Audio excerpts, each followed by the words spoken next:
এটা হচ্ছে রামগড়ের যে চা বাগান, ওই চা বাগান। রামগড় থেকে যাইতে হাতের বামে, আর হচ্ছে হিয়াকো থেকে আসতে হাতের ডানে একটা মোড় আছে। মোড় থেকে আমরা এই যে ভিতরে ঢুকছি, ভিতরে নাকি একটা লেকের মতো আছে। সত্যি কথা বলতে আমি এর আগে কখনোই এখানে আসি না বা এই জায়গাটা দেখি না। এই প্রথম ফার্স্ট টাইম যাচ্ছি। আর গ্রুপে যাদের সাথে আসছি ওনারা কয়েকবার গেছে, তো এই জন্য ওনাদের সাথে যাচ্ছি। এটা হচ্ছে চা বাগান। মনে হচ্ছে যে আমি শ্রীমঙ্গলের মাধবপুর লেকে যাওয়ার সময় যেই চা বাগানের ভিতর দিয়ে রাইড করি, তো এই জায়গাটাও আমার কাছে ওরকমই ফিলিং হচ্ছে যে আমি শ্রীমঙ্গলে মাধবপুর লেকটা দেখার জন্য যাচ্ছি। বাট শ্রীমঙ্গলে যাওয়া হয়েছে কিন্তু ওই মাধবপুর লেকে যাওয়া হয় নাই। এখন মনে হচ্ছে আমার কাছে যে আমি সেই মাধবপুর লেকটা দেখার জন্য যাইতেছি। দুপাশে বিশাল চা বাগান, এই পাঁচটা বিশাল। আসলে সত্যি কথা বলতে রামগড়ে আসা হয়েছে, কয়েকবারই আসা হয়েছে, কতবার যে আসছি নিজেও জানি না। বাট এইভাবে এই জায়গায় আসা হয় নাই, এই ফার্স্ট টাইম যাচ্ছি।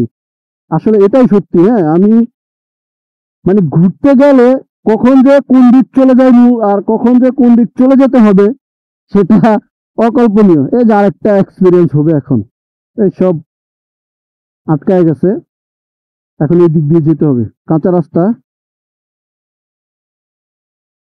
বৃষ্টি হয়েছে এই কারণে এরকম।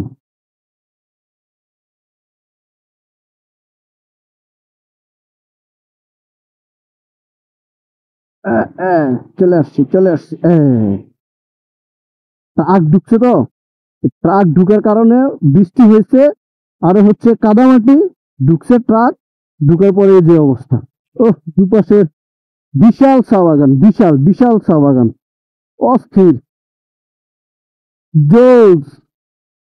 আসলে আমি আমি বললাম না, আমি কখনোই এদিকে আসিনি, এই ফার্স্ট টাইম আসলাম।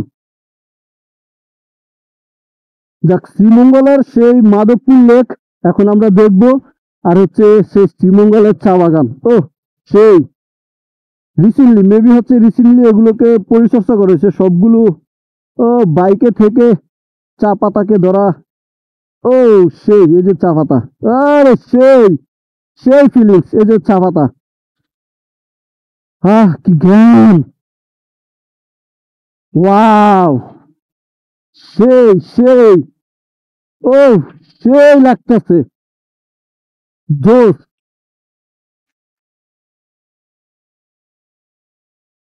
ও, সেই